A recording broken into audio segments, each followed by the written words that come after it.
Hey guys, Curiosity here with another double review, this time of the Battle Booster and Thermo Blaster from Power Rangers Lightspeed Rescue. The Battle Booster is a new wrist brace that the Lightspeed Rangers gained at a later point in the series that lets them input special command codes for various purposes, and the Thermo Blaster is an intense heat blaster that can be combined with the Battle Booster. They are the American counterparts to the V-Mode Brace and Go Blaster, respectively, from QQ Sentai Go-Go 5. So let's start with the Bell Booster.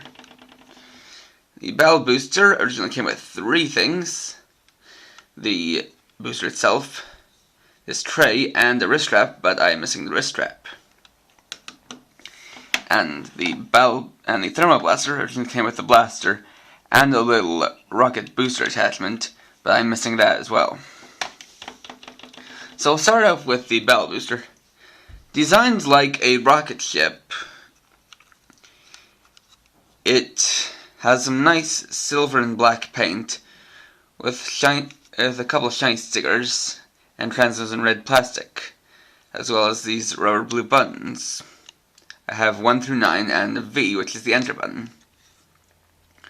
To turn it on, there is a switch that is right on here, and you just flip it on like that. Plays a startup noise,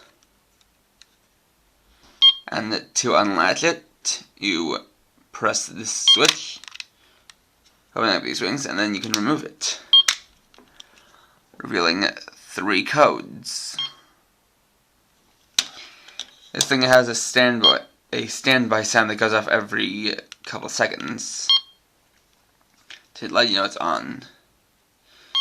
So each button has its own sound that makes when you press it, and no two tones are the same.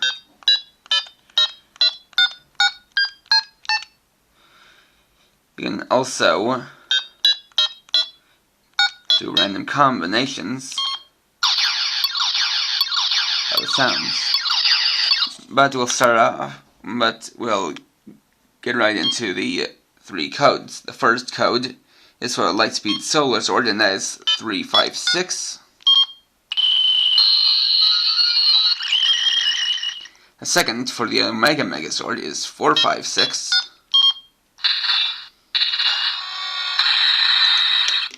And the third for a Power Punch is 555.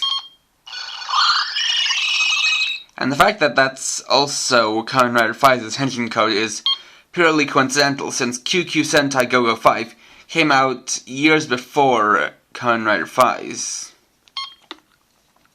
So just turning it off for now. We have the Thermo Blaster, which mainly consists of black and translucent red plastic with a lot of chrome paint on it and several shiny stickers. You've got this Power Ranger sticker on both sides, the Lightspeed Rescue emblem here, and a chromed version on the other side, which is where the speaker is.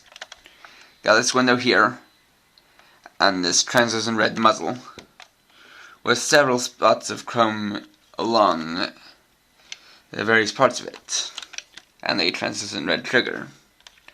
To turn it on, you pull out this back section, go to the other side, and flip on the switch here. And you can just close it up. And yeah, this thing is a little glitchy because you're not supposed to hear that sound over and over again. You're supposed to hear that sound only when you pull this part out and slide back in. Unfortunately, mine's glitchy, and so it will repeat out of nowhere. Pressing the trigger regularly gets you a basic shooting sound that does nothing if you hold down the button. And you can also flip out the barrel like so. You get an additional shooting sound if you inserted the attachment that was included with it into here, where you press down this button, and when you press the trigger, you got that. And I did that because light doesn't shine through here. And when it wasn't in here, you could store the attachment down here. And you could convert back by the method I do. But if you want to do it properly, you press this translucent red button and slide it back. You can then combine the two, and for that I'm just going to turn this off. Then pull it at that. I'm going to turn this on before combining them. And to combine them, you first slide the top part up here and then click it into place here and close it in. What this does is allows you to enter a code and then pull the trigger to activate that sound. So I'm just going to go through the numbers in order.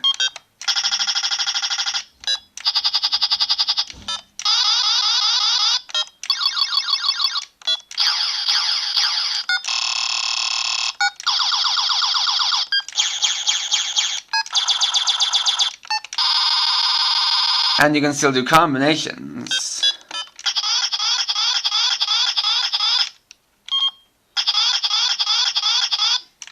Though if you activate that combination, it's no longer usable by pressing the trigger. And if you press one of the 3 pre-programmed codes, like 555 or 456, you just get those sounds in succession.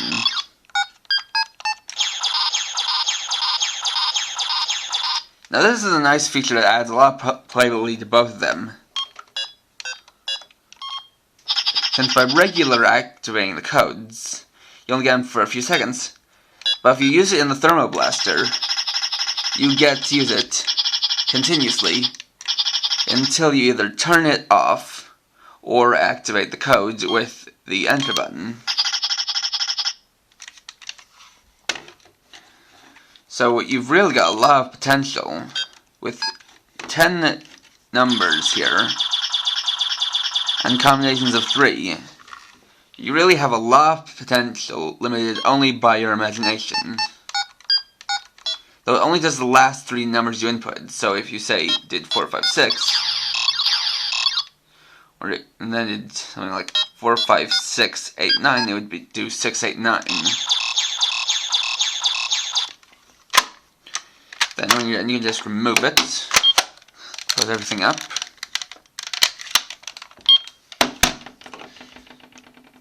Turn this off. And put it back in place. And then you can store them once again. Differences from the Japanese versions are nearly non-existent with the bell booster. The only difference between this and the V-mode brace is that the Japanese version had plastic covers over the buttons, where here are just rubber buttons uncovered. However, with the bell booster, it's obviously this powering trigger was not here. I mean, with the Thermo blaster, this powering trigger was not here on the Go blaster. And there might have been some other minor differences, but it does seem like they kept all of the chrome that was originally there. So kudos to Bondi of America.